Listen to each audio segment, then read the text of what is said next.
Sorba, what a time to come out here to talk to you. You've come back into the fold recently with Wales, featuring regularly for the national team again. You've had the big move out here to Nantes. What's it been like being Sorba Thomas for these last few months? Yeah, it's been good. Exciting times for myself. Had to do a lot of growing up, like I've said before. And yeah, just for me, it's about changing the opinions that people have on me and having new ones. And obviously having a new manager for Wales has helped me massively.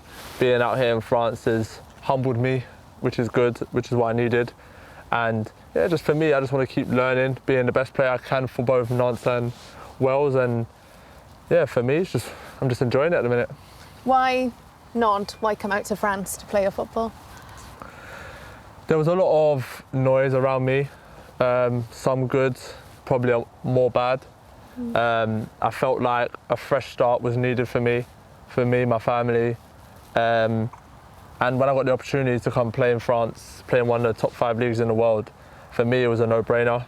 I did my research on Nantes, so much history here, played in Europa League about 2 years ago, so just stuff like that really just attracted me here. The country itself, I like going to Paris, I like going to France, you know, so for me it's an experience that will be worthwhile and I think will benefit me in the future. So it sounds like it was the change that you needed at this stage in your career? Yeah, of course, because look, I did what I did in the championship, and for me, like I keep saying to people, like the fresh start was needed. I needed to become a better player. I wanted to get back in the Wales fold because it's been a while since I was around the boys, and for me it's about getting back into the Wales squad and staying and cementing my place, and not just in the squad, but I want to push and be a regular figure in the starting 11. Take me back to the summer, Sorba, when Craig Bellamy gets announced as the new Wales head coach. How long did it take for him to get in touch with you, or how long did it take for those conversations with him to start happening? I just think once I saw obviously the new change and stuff like that, for me also I remember messaging my agent thinking this is my fresh start, this is probably the answers to all my prayers that I needed. A fresh start for the national team, new set of eyes, new opinions, and for me I just had to keep the opinions good. He might have heard things about me, about my past and stuff like that, and for me it's about changing that. And then obviously when I get the first call up, just for me it was more excitement, like it was my first ever camp again, and I just had to prove him wrong and just be the best player that I can be, and not just the best player but be a better person for everyone around me, and that can go far. What conversations have you had with Bellamy? You know, what's he said to you? Just for me, he just said just be you. He doesn't want to stop me from being me, being a winner. He sees a bit of me in him sometimes, and just go out there and just be free, kind of thing. Go out there, and I think the style of play that he plays, it suits me perfectly. To stay high and wide and with the 1v1, and that's my game to a T. And for me, he's going to get the best out of me. All I'm missing is that goal. How much did it mean to you during that time, Sorba, when, like you said, it had been over a year since we last saw you in a Wales shirt, to be told or to get that feeling that you were very much a part of the plan going forward? What did that mean to you? Yeah, it was massive, because obviously being a part of it before, it was one of them ones where I played now and then, and it just made me more hungry to be a part of the squad. Seeing the success, especially in Qatar, when I got my moment where I played against the USA and then obviously didn't touch the pitch again, but for me it made me more hungry. It made me want to be playing regularly in these type of tournaments. So, you know what I mean, putting my name out there to the world, and so far so good. Bellamy's done that for me, and I'll appreciate everything he's done for me so far, and for me it's about repaying him every time I hit the pitch. If I could ask you, because you've been really open and honest recently about, I guess, the journey you've been on in the last 2 years. You've spoken about hard truths, you've spoken about some harsh lessons that you've had to learn. Can I ask, you know, exactly what happened during that period, and how did you feel in your head? I just think the summer was massive for me. It was about, obviously, unfortunately got relegated with Huddersfield. I felt like it was inevitable for me where where my future would hold. And yeah, I got a lot of no's more than yeses, even though I felt individually and as personally, I had a good season, but I got a lot of no's more than yeses, and it was down to how my personality, they felt it would affect their dressing room and stuff like that, and obviously having harsh words from my agent, from family members, from friends. For me, it really put things into perspective where if I want to get to the top and play in the top leagues, the Premier Leagues, and be a regular in the world squad, I need to be a better person, as well as, because the football can do everything on the pitch, but outside is as important. And for me, I had to work on that, and I feel like I've been doing that. Got me back in the fold for Wales, which shows I'm doing well so far, but I need to stay on the ground, keep myself humble as I am, and just keep working hard. How did you feel during that period when you're having those conversations and, like you said, you're having that kind of harsh reality check that you needed? Obviously, for me, at times, I'm not really the best listener. I didn't want to listen. I felt I was always right at times. It's either Sorba's way or the highway kind of thing.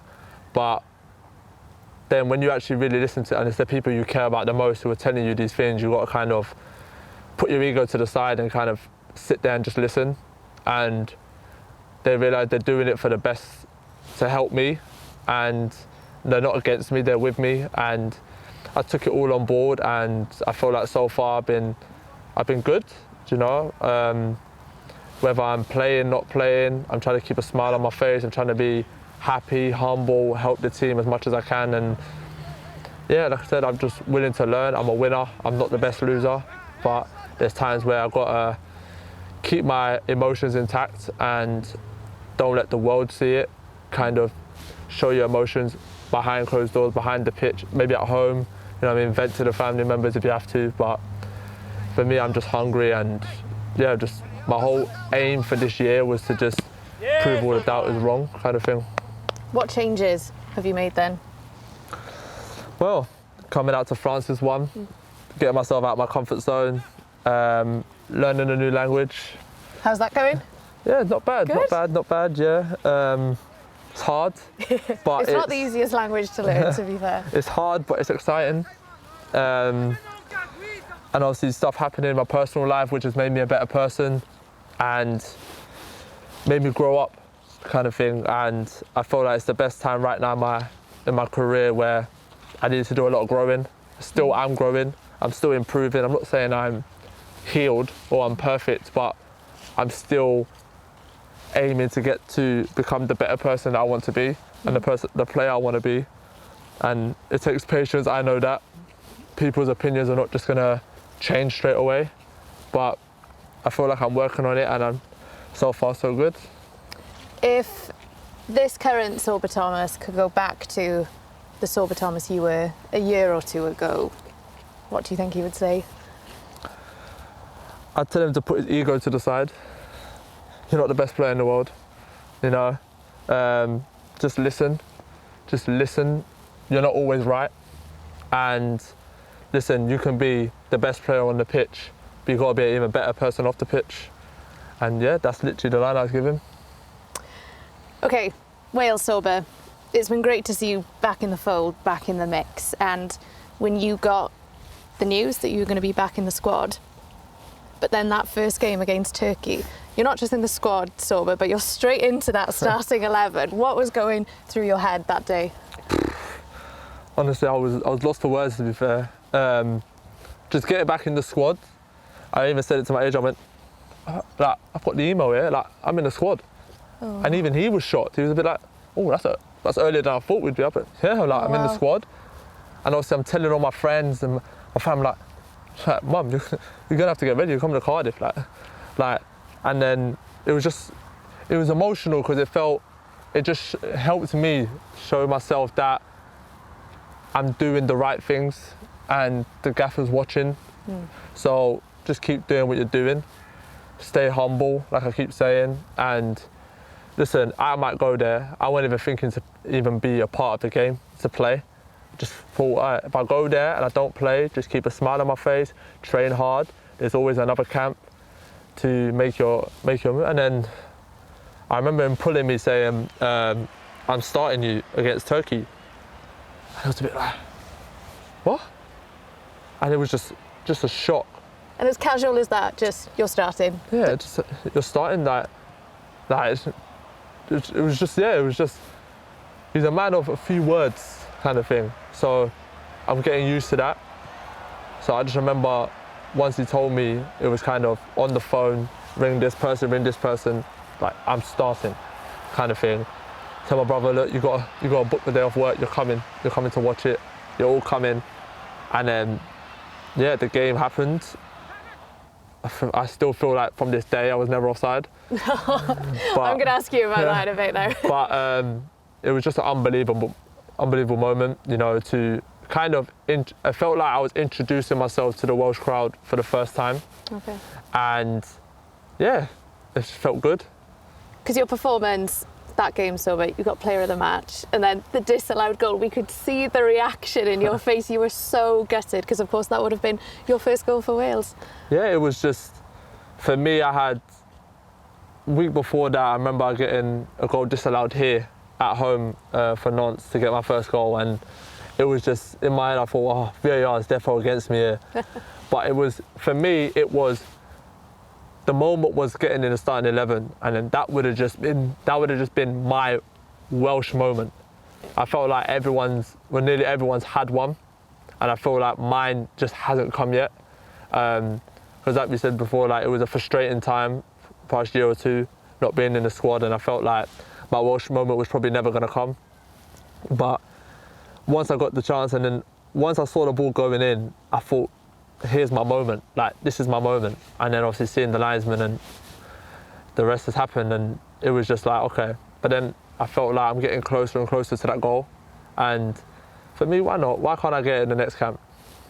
That's a good point, actually, to what you just said. Was there ever a moment where you thought, I'll never play for Wales again? If I'm being honest, yeah. During that, after the World Cup, I felt, obviously whatever's happened, and I felt like going back to the old Sorba and how he was, you know, like I wasn't the best teammate. I can be honest with that.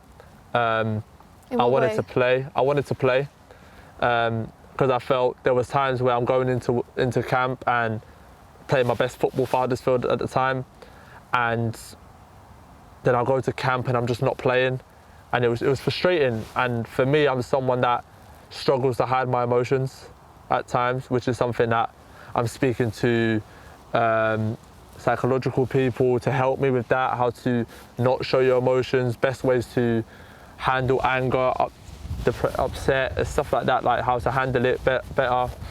And I felt in that moment, them 2 years, I don't think I'll ever play for Wales again. And it's just one of them ones, is a moment there where I felt maybe I'm just not good enough kind of thing, and beating myself up, and then it would spread onto the team, the Huddersfield team, and spread around my personal life and stuff like that. And for me, I needed to get that out. I needed to learn how to separate football and life, how to be Sorba on the pitch, but also be Sorba off the pitch.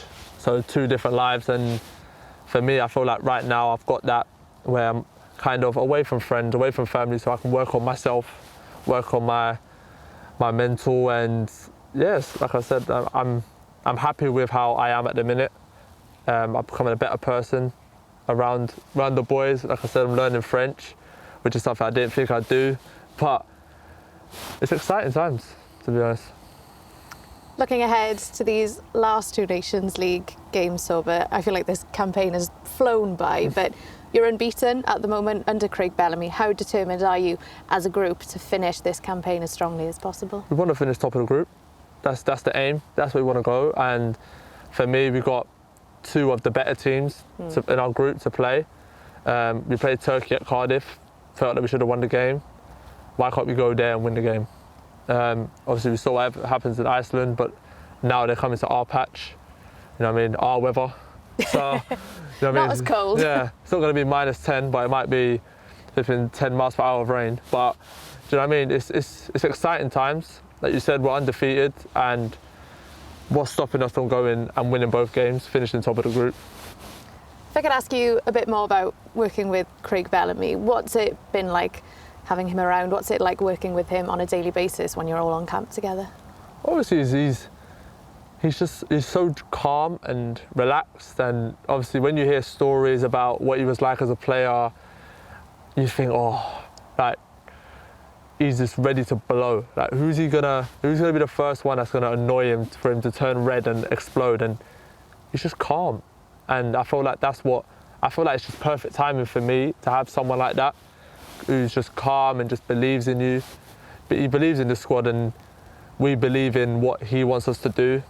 You can see that in the games that we've played, where we're happy to play with the risk football that we're playing with, and it's exciting times for Wales. And I feel like we're going to be going to these type of tournaments, not just being here to take part, but to compete. You've mentioned that Welsh moment, the moment that you're missing, that moment you're desperate for, Sorba. Do you think we're going to see it at some point during these next 2 games? Oh, 100%. You're seeing it in one of these 2 games, and for me, that's the plan. I'm walking into them 2 games waiting for my moment, because I know it will come. What do you think it'll feel like scoring that first goal? Because it will happen. I just don't think it's something that you can explain. It's just the emotions that could come out at that moment. It'd be a million times better doing it at home, you know, but wherever it comes, whenever it comes, I'll be ready for it. Well, Sorba, diolch yn fawr. Thank you so much for your time out here today, and we'll see you out in Turkey. Merci.